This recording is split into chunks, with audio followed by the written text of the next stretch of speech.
Sono Tony Gallo, faccio lo street artist, artista contemporaneo, diciamo, anche perché lavoro non solo su quello che possono essere i murales, ma anche con i canvas, con le tele per le gallerie.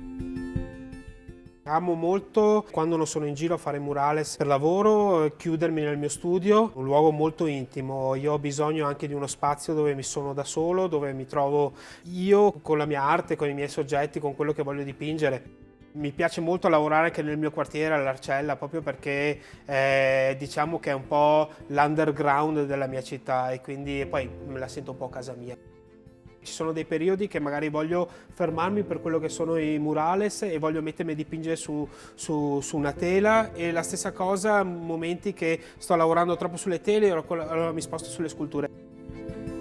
All'inizio del Covid, nel momento proprio che ci hanno chiuso, io mi sono proprio chiuso dentro il mio laboratorio e là ho sperimentato una nuova tecnica di pittura e mi è servito tantissimo questo momento di zero sociale. Mi sono trovato io, me stesso e questa voglia di provare a sperimentare.